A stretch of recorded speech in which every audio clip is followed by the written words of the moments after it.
आस अगर दृढ़ी है, शंकर के प्रति आपका भाव अगर जागृत है, शिव के प्रति आपकी चित्त वृत्ति मन रमा हुआ है, तो फिर आप घबराने की जरूरत नहीं। फिर निवेदन है, एक लोटा पानी, एक बेलपत्र, एक फूल भी अगर आप, मैं ये नहीं कहूंगा कि आप रोज बेलपत्र चढ़ाओ या रोज फूल चढ़ाओ या रोज चावल चढ़ाओ या रोज आप हम मूंग चढ़ाओ। कई लोगों को सोचने में आता होगा कि गुरुजी ने तो कह दिया कि सोमवार की अष्टमी आए तो मूंग चढ़ाओ, ये त्योहार आए तो ये चीज चढ़ाओ, पर हम अगर कर रहे हैं और आपने अगर दिल से करा है तो उसका फल आपको दिल से मिलेगा भी, ये निश्चित।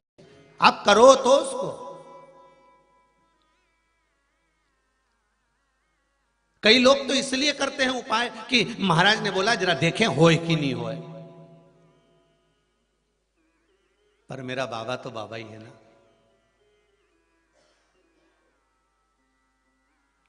गेहूं का दाना या बीज जमीन में उल्टा फेंक लो चाहे सीधा फेंक लो, फसल तो ऊपर ही आएगी कि नीचे घुस जाएगी?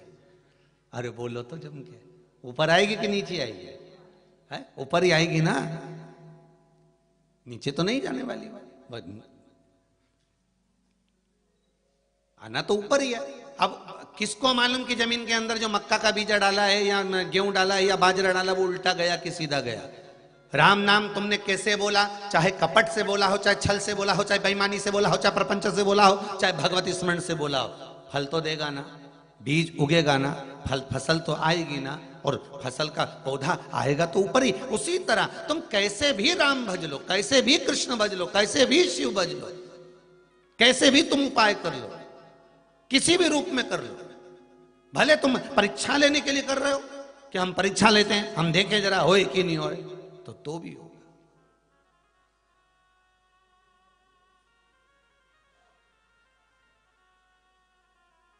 अब इनको कोई बताने गया था कि रांची से तुम पत्र लिख कर भेजना, पर हृदय की बात सामने आई है।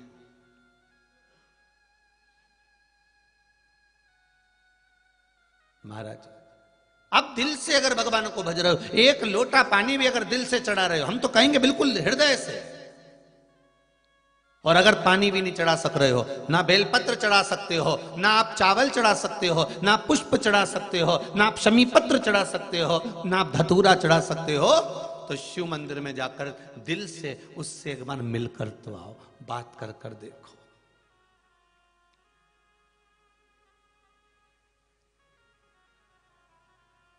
हर चीज का हल है बात। किसी से झगड़ा करना, खूब झगड़ लेना, तुमसे जितनी मर्जी हो उतनी तेज झगड़ लेना, पर शिव पुराण कहती है बात बंद मत करना, बात बंद मत करना। एक पति पत्नी में झगड़ा हो गया, वो दोनों एक दूसरे से बात नहीं करे, 3 महीना हो गया, बात भले नहीं करे पर दोनों एक दूसरे का काम जरूर करे।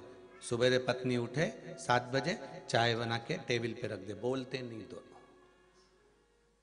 पति ऑफिस जा रहा है, वो टिफिन बना के रख दे, बातचीत बंद है। ये कपड़े पटक कर जाए, पत्नी उसको धो दे। पति भी बात भले ना करे, ऑफिस से आता, किराने का सारा सामान लिया था, सब्जी लिया था, देख लेता इसके मोबाइल में बैलेंस 1 महीना हो चुका है, खत्म हो चुका है, तो उसके ध्यान में था बैलेंस डलवा दे। बच्चों को क्या सामान चाहिए, पति बिना बोले लेकर आ जाता। दोनों बात नहीं कर रहे हैं, दोनों बात नहीं कर रहे। अब आज ऑफिस में सर ने कहा तुमको सुबह 6 बजे आना है, तुम 10 बजे आते हो, कल तुम्हें सुबह 6 बजे आना है।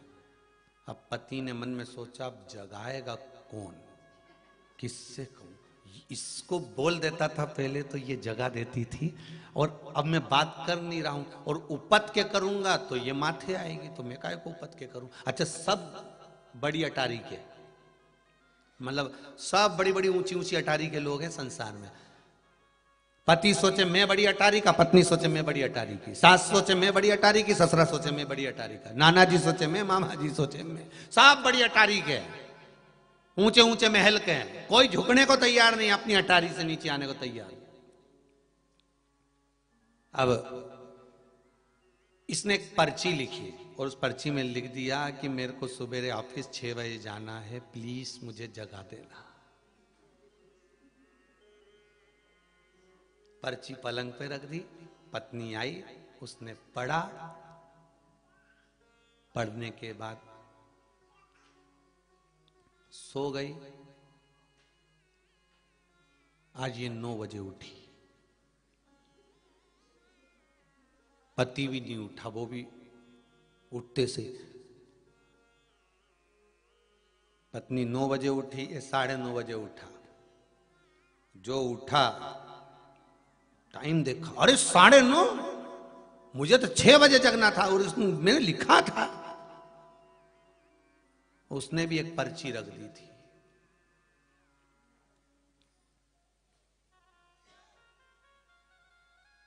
उसने भी एक पर्ची रख दी थी नीचे, 6 बज गए हैं, उठ जाओ।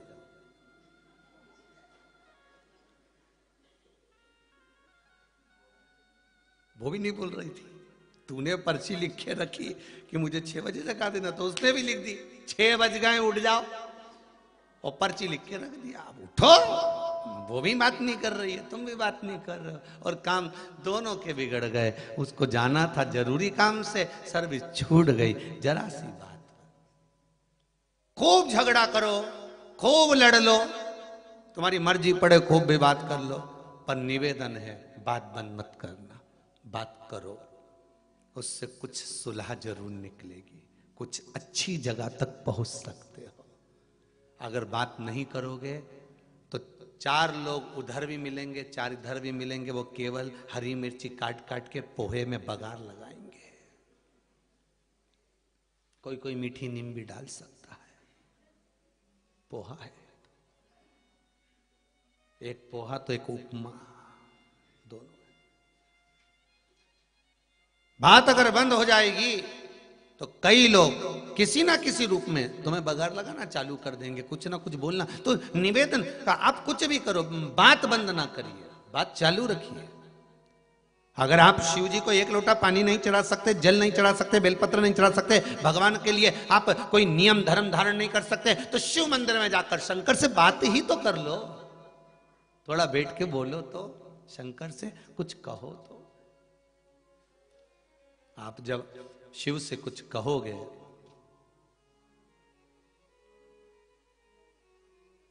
तो बाबा क्यों ना स्वीकार करेगा।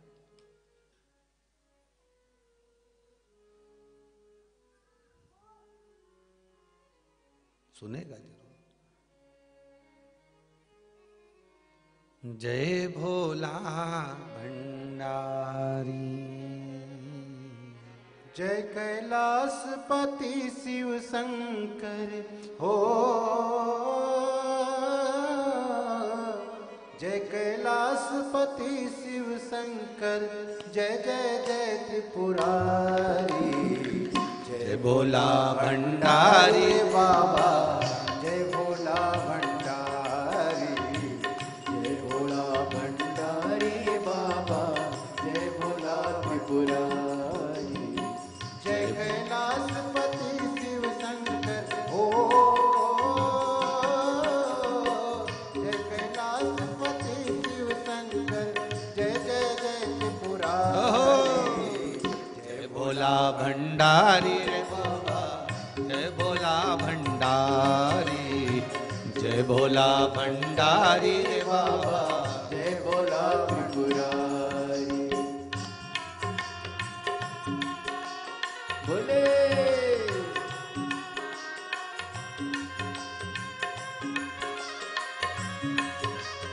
बड़े भाव से आनंद से ताली सेवा देते हुए बड़े आनंद के साथ शंभु शंभु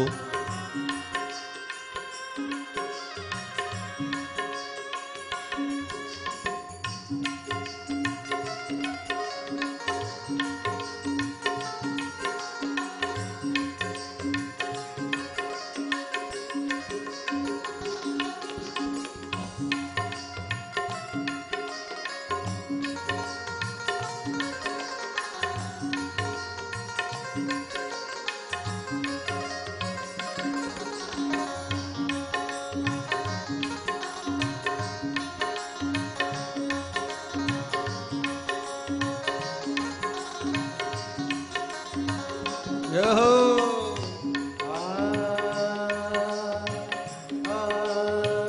कौन सी तपस्या बाबा गंगा माने की थी। कौन सी तपस्या बाबा गंगा माने की थी। कौन सी तपस्या बाबा गंगा माने की थी। कौन सी तपस्या बाबा गंगा मान की। अपनी जटा में बाबा हो, अपनी जटा में बाबा जगह उनको दी थी। जय भोला भंडारी रे बाबा जय भोला भंडारी।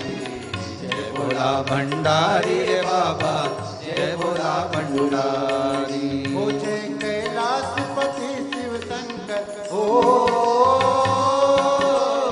जय कैलाशपति शिव शंकर जय जय जय त्रिपुरारी। जय भोला भंडारी रे बाबा जय भोला भंडारी। जय भोला भंडारी रे बाबा जय भोला भंडारी।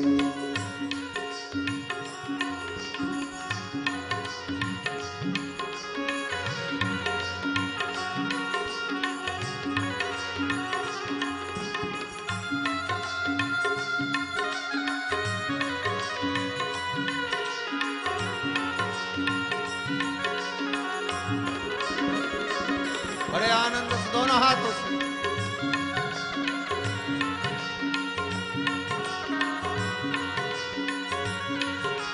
बोले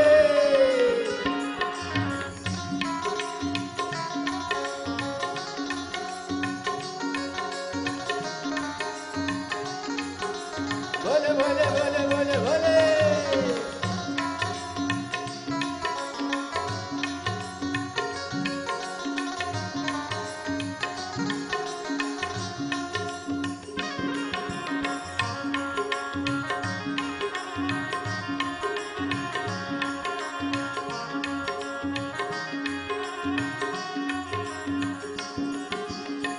कौन सी तपस्या बाबा चंद्रमा ने की थी। कौन सी तपस्या बाबा चंद्रमा ने की थी। चंद्रमा ने की थी। चंद्रमा ने कौन सी तपस्या बाबा चंद्रमा ने की थी। कौन सी तपस्या बाबा चंद्रमा ने की थी। अपने मस्तक पे बाबा हो, अपने मस्तक पे बाबा जगह उनको दी थी। जय भोला भंडारी रे बाबा जय भोला भंडारी।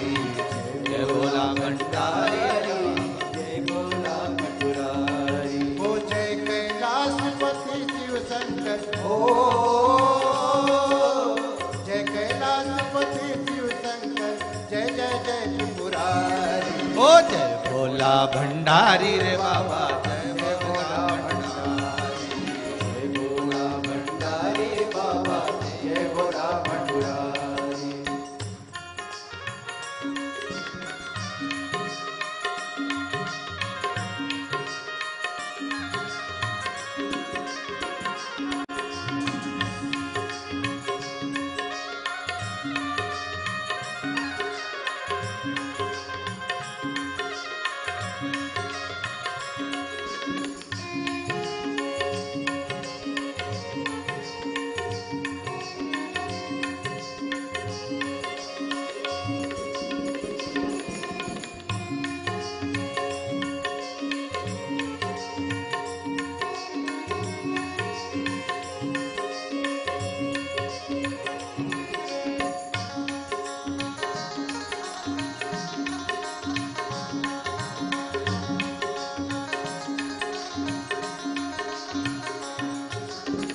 कौन सी तपस्या बाबा गौरा माने की थी। कौन सी तपस्या बाबा गौरा मान की। गौरा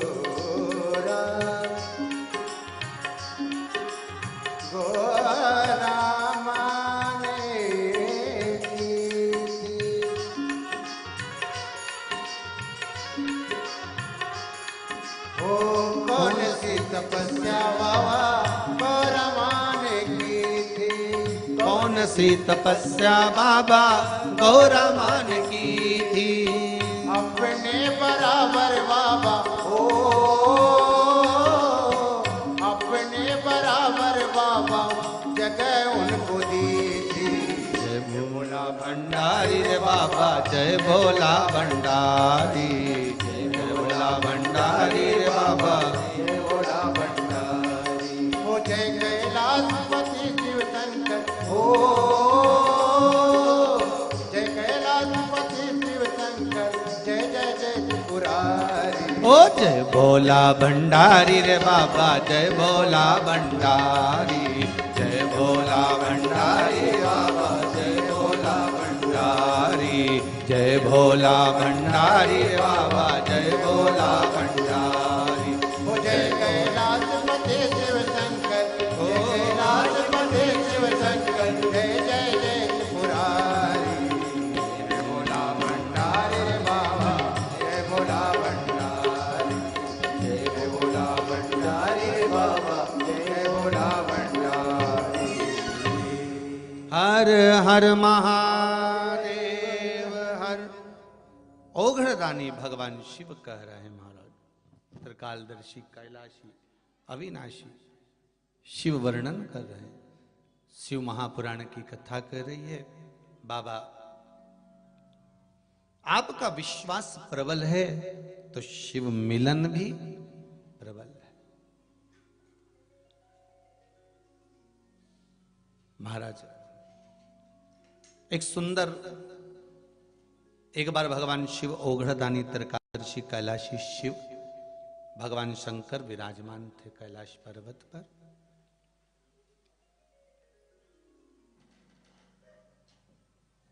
तभी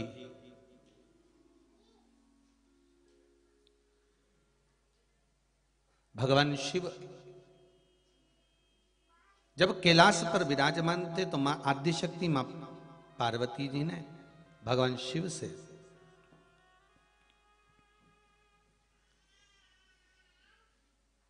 एक निवेदन करा, प्रभु ये ब्रह्मा जी द्वारा जो निर्मित है ये सृष्टि खंड, जो सृष्टि की रचना ब्रह्मा जी कर रहे हैं, क्या इस सृष्टि खंड के अंतर्गत जहां ब्रह्मदेव सृष्टि की रचना कर रहे हैं उस सृष्टि के अंतर्गत जो वसु है उसने एक सुंदर यज्ञ का आयोजन रखा है।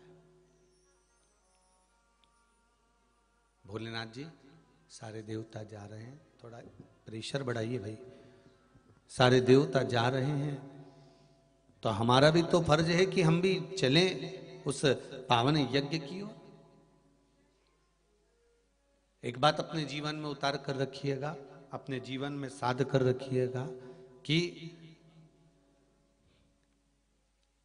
किसी के यहां अगर कोई गलत कर्म हो रहा है तो भले आप ना जाएं, पर किसी के यहां अगर सत्कर्म हो रहा है और आपको अगर सूचना है तो जरूर जाएं।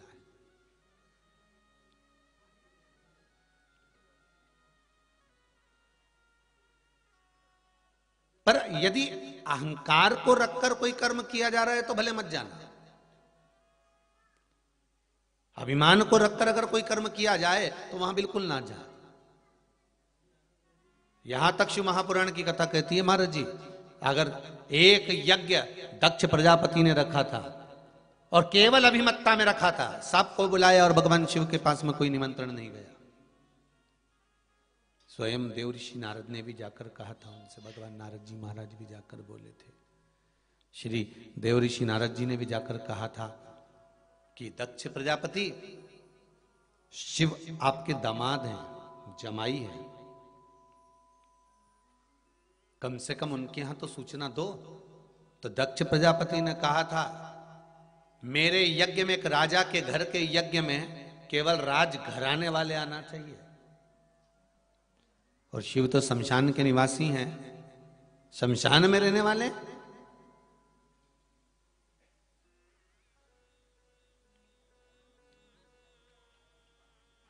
मैं नहीं चाहता कि शंकर यहां आए। अब ये अभिमान अहंकार, अभिमत्ता दिखाने के लिए तो कहीं ये यज्ञ नहीं रखा।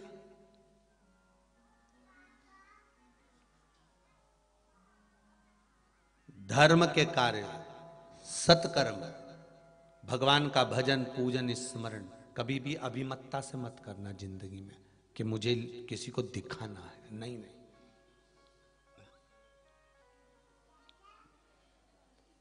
धर्म के कार्य में दिखावा नहीं होना चाहिए। एक दान, भजन, स्मरण, प्रभु चर्चा, ये दिखावे में नहीं होना चाहिए। आप किसी को अगर एक मालूम पड़े, अगर एक अन्न का दाना भी दे रहे हो, अगर किसी को आप भोजन करा रहे हो, तो ये बोल कर नहीं कि मैंने इसको 5 दिन पहले भोजन कराया था, मैंने 15 दिन से इनको खिला रहा हूं, 8 दिन हो गए इनको खिलाते खिलाते, 14 दिन हो गए इनको खिलाते खिलाते, ये हमको कहना नहीं है। आप जब सत्कर्म करते रहोगे, आप जब दान करते रहोगे, आप जब पुण्य करते रहोगे, आप जब कुछ प्रबल कर्म करते रहोगे, तो दुनिया की दृष्टि में तो वैसे ही आ जाओगे।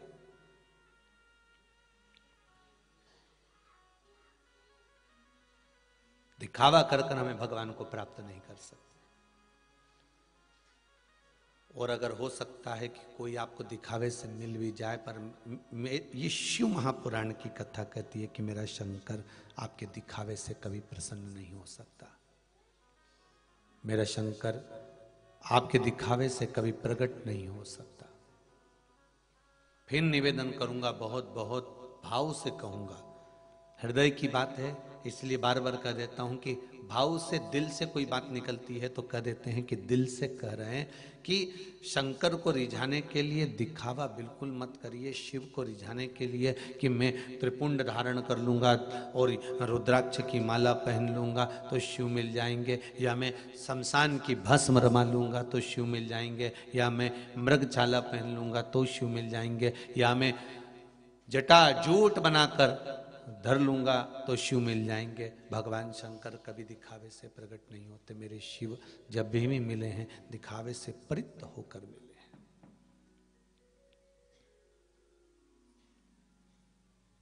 उज्जैनी की कथा,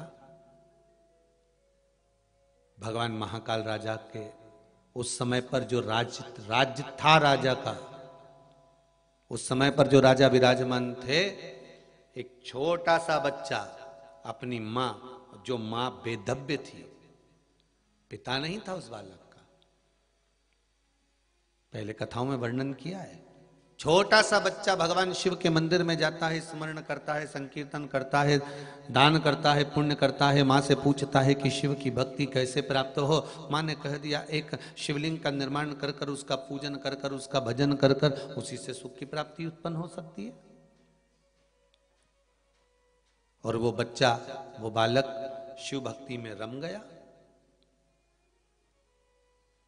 अब वो बालक ना तो शंकर भगवान का अभिषेक जानता था, ना वो बालक शिव जी का कोई पाठ जानता था, ना वो बालक शंकर की पूजन कैसे होती है वो भी नहीं जानता था।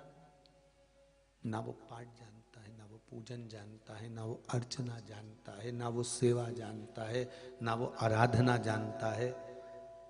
वो तो केवल एक चीज जानता है कि मेरी माँ शिव मंदिर में जाती है तो मुझे शंकर जी के मंदिर जाना है, मुझे शंकर जी का अनुमोदन करना है, मुझे शंकर जी का स्मरण करना है, मुझे शिव भगवान पर एक लोटा जल चढ़ाना है। छोटा सा बालक ना स्तुति जानता है, ना मंत्र जानता है, ना साधना जानता है, ना तप जानता है। अब बहुत सुंदर बात उठाकर देखना, प्रहलाद के चरित्र को उठाकर देखो तो वो तप साधना में डूबे थे। डूबे थे कि नहीं डूबे थे? भगवान की भक्ति में डूब गए। ध्रुव जी का चरित्र उठाकर देखो तो वो भगवान की भक्ति में डूब गए। मीराबाई का चरित्र उठाकर देखो, मीरा भगवान की अविरल भक्ति में। पर ये बालक तो छोटा सा बालक है, मात्र 4 वर्ष का बालक, केवल 4 वर्ष का बालक, और वो जानता ही नहीं कि पूजन कैसे होती है, उसको पहचानता ही नहीं कि भजन कैसा होता है। उसको तो इतना मालूम है कि माँ एक लोटा पानी लेकर जाती है, शिव जी को समर्पित करती है, शंकर भगवान पर जल समर्पित करती है, शंकर भगवान को बेलपत्र समर्पित करती है, शंकर भगवान को पुष्प समर्पित करती है। उसने भी बस इतना ही देखा था कि शंकर भगवान की भक्ति ऐसे करना चाहिए। शिव के मंदिर जाना है, एक लोटा पानी चढ़ाना है, बेलपत्र चढ़ाना है, पुष्प चढ़ाना है, अक्षत चढ़ाना है, ये उसने देखा है। और देखकर अपने भीतर भगवान की भक्ति को धारण कर लिया अपने भीतर। फिर हुआ क्या, मां क्रोध में आ गई एक दिन, और मां ने कहा इतनी छोटी अवस्था में दिन भर पूजन में लगा रहता है, दिन भर पूजन में लगा रहता है। और मां क्रोध में आई और उसने शिवलिंग उठाकर फेंक दिया।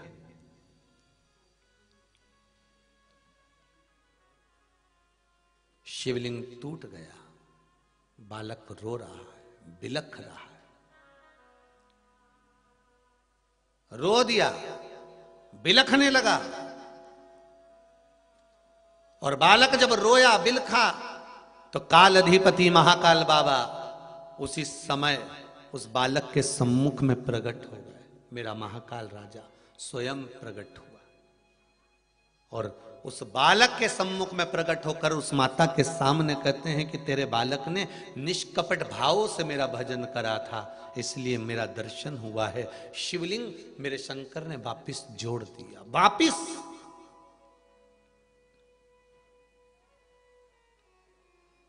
अब विचार करिए, मां मना कर रही है पर निर्मल भक्ति थी। कई घर ऐसे हैं, जितने आस्था चैनल पर कथा सुन रहे हो, फेसबुक यूट्यूब पर कथा श्रवण कर रहे हो ना, कई घर ऐसे हैं, आप पूजन करने जाओगे तो किसी घर में पति नाराज होगा, किसी घर में पति पूजन करेगा तो पत्नी नाराज होगी, किसी घर में कोई पूजन करेगा तो हो सकता है सास नाराज होगी, सास पूजन कर रही है तो बहू नाराज होगी। घर परिवार में तुम सोचो कि सब एक जैसे मिल जाए, तुम्हारे जैसे मिल जाए, कि सब पूजन करें, सब आराधना करें, सब लोटा भर भर कर पानी चढ़ाएं, तो सब एक जैसे नहीं मिल सकते। घर में सब एक जैसे प्राप्त नहीं होंगे। कोई कोई तुम्हारा पाँव खींचने वाला होगा, कोई तुम्हारा हाथ खींचने वाला होगा, कोई तुम्हारे लिए अपशब्द कहने वाला होगा, कोई तुम्हारे लिए ताने देने वाला होगा, कोई तुम्हारे लिए शब्दों के बाण छोड़ने वाला होगा। उसका कारण क्या होता है? उसका एक कारण है, और सबसे प्रबल कारण उसका एक है कि भगवान की भक्ति में तुम्हें जोड़ना।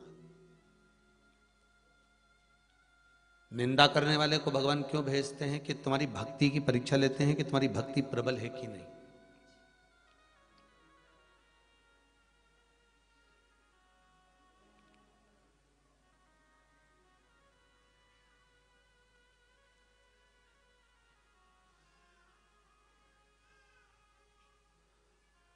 एक प्रसंग आता है, पार्वती मैया ने शंकर जी से कहा, सुदामा कृष्ण का प्रिय है,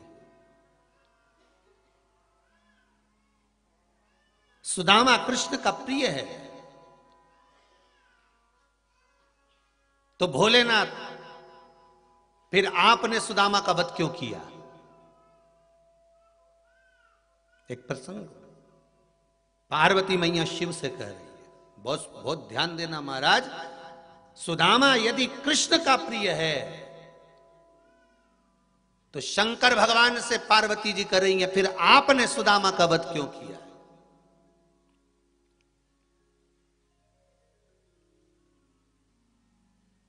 फिर आपने सुदामा का वध क्यों करा? स्कंद पुराण, बड़े ध्यान से पढ़ना स्कंद पुराण को। स्कंद पुराण में वर्णन आता है, देवी भागवत में वर्णन आता है कि भगवान कृष्ण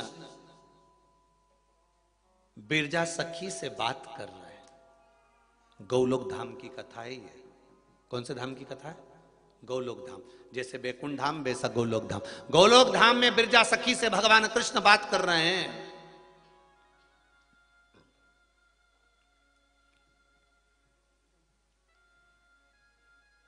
और भगवान कृष्ण बिरजा सखी से बात कर रहे थे। आज बिरजा सखी भगवान कृष्ण के नजदीक में बैठी हुई और बड़ी मीठी मीठी बात कर रही है। और बिरजा सखी, और ये बिरजा सखी भगवान कृष्ण के ऊपर आसक्त है।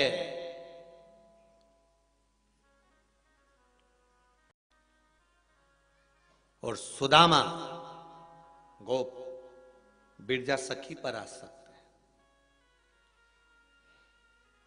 यह प्रसंग आपको स्कंद पुराण में भी है और यह प्रसंग आपको देवी भागवत में भी है। बड़े ध्यान से सुनिएगा महाराज, दोनों जगह पर यह प्रसंग आपको मिल जाएगा। जिनके हृदय में संशय हो वो स्कंद पुराण भी पढ़ सकते हैं, देवी भागवत भी पढ़ सकते हैं।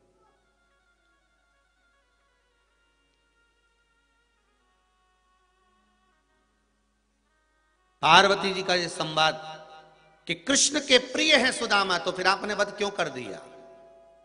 कारण क्या था?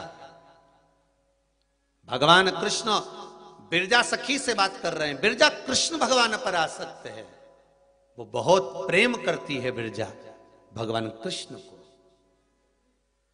और सुदामा बिरजा पर आसक्त है। गौलोक धाम का यह पावन प्रसंग, उसी समय पर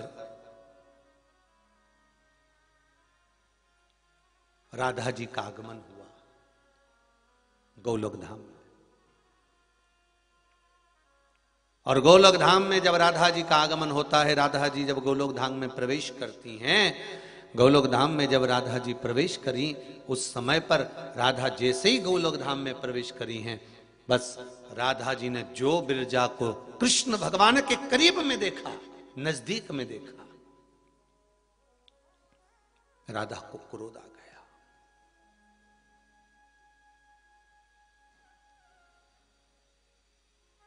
राधा जी को क्रोध आया, और राधा जी को क्रोध आया तो राधा महारानी उसी समय पर क्रोध में लाल होकर बोली, रे बिरजा, तू मेरी सखी होकर तू कृष्ण के करीब में बैठी है,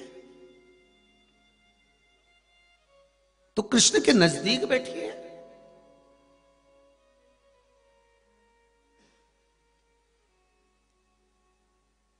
राधा जी कहती है, बिरजा, मैं तुझे श्राप देती हूं, जो कृष्ण मेरे स्वामी हैं, गोलोक धाम के स्वामी भगवान कृष्ण के पास में बिरजा तू बैठी है, मैं तुझे श्राप देती हूं कि तू भूमंडल पर जाएगी, मृत्यु लोक में जाएगी।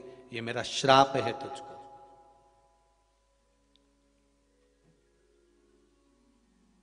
तो मृत्यु लोक में जाएगी। सुदामा ने देखा बिरजा को श्राप दिया है, तभी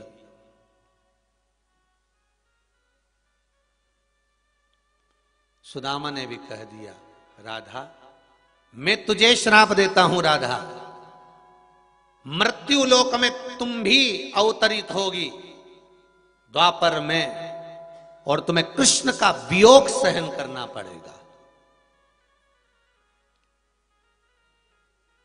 तुम्हें कृष्ण का वियोग सहन करना पड़ेगा। राधा जी मुस्कुरा के बोली, ओ सुदामा, ओ सुदामा, तू मुझे द्वापर में आने की बात कहता है, मैं तुझे द्वापर से पहले राक्षस बनने का श्राप देती हूं। मृत्यु लोक में सुदामा तू राक्षस बनेगा।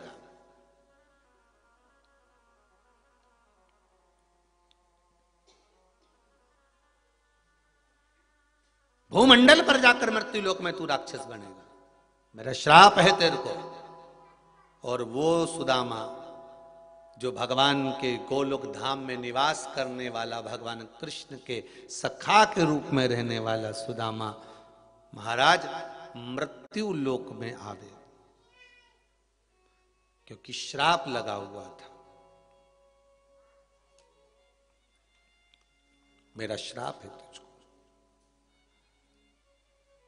और सुदामा दानवराज दंभ के घर में पैदा हुए, जिनका नाम शंखचूर्ण हुआ। क्या नाम पड़ा? शंखचूर्ण। और शंखचूर्ण का वध किसने करा? पहले की कथाओं को उठाकर देखिए, उसमें कहा शिव ने। शंखचूर्ण बना और जो बिरजा सखी थी मृत्यु लोक में भ्रमण करती हुई, मृत्यु लोक में एक राजा हुए जिनका नाम था धर्मध्वज। उन धर्मध्वज के घर में एक बेटी का जन्म हुआ जिसका नाम था तुलसी।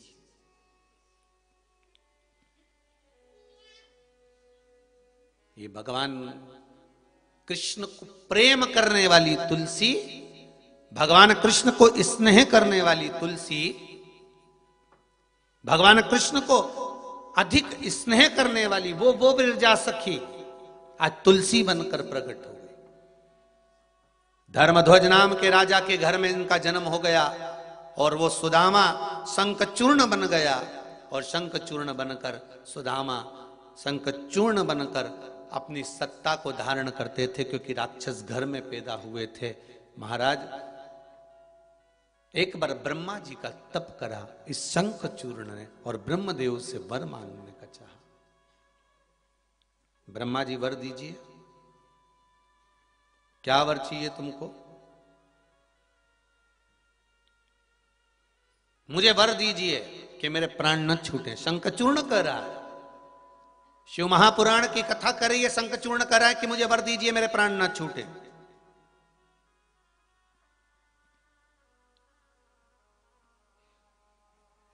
मेरे प्राण नहीं छूटना चाहिए, आप मुझे वर दे दीजिए।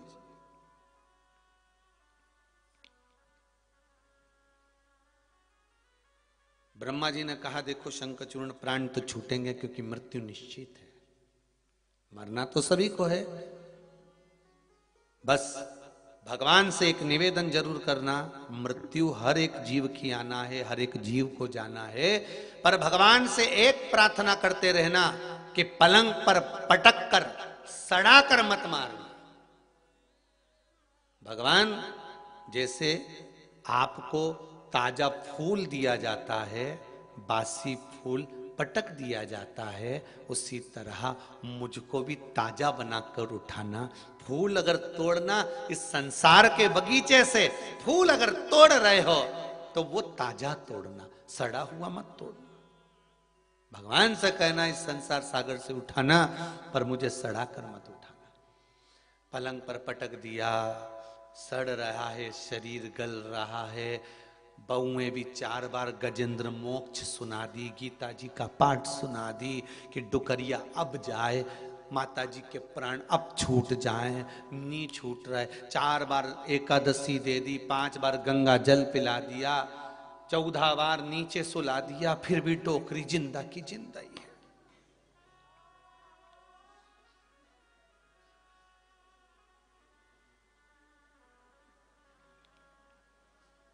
फिर भी जिंदा की जिंदा।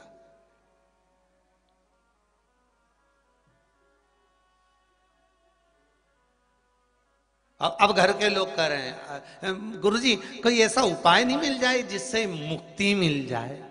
तो गुरुजी तो बता देगा कि उपाय मिल जाए। एक ही तो उपाय है कि पाप जो करा हुआ है इसको काटो, भगवान के भजन से काटो।